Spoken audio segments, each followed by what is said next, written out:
नमस्कार मित्रांनो, आज मी आहे पतित पावन मंदिर, जे सावरकरांनी अस्पृश्यता निवारण थांबवण्यासाठी केलं. आज आमच्या साक्षीला वरून राजफड आहेत. बघा तुम्ही किती मस्त पाऊस पडतोय. रत्नागिरीचा पाऊस एक महत्त्वाची गोष्ट आहे, ती पण आज आम्हाला अनुभवायला मिळाली. हा मंदिराचा प्रिमायसेस आहे. इथे दात्यांचे फोटो आहेत. हे आहे पतित पावन मंदिर.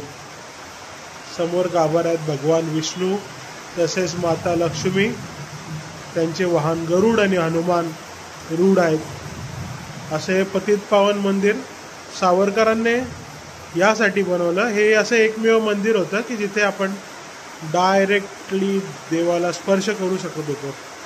इथे सावरकरांनी भरपूरसे भंडाऱ्यांचे आयोजन केले, जिथे सावरकर स्वतः सर्व जाती धर्मातल्या लोकांबरोबर बसून जेवण करायचे. रत्नागिरीचा सावरकरांचा संबंध एक की रत्नागिरीत सावरकरांना नजरकैदेत इंग्रज शासनाने ठेवले होते, त्यामुळे आज आपण ते बघतोय. धन्यवाद.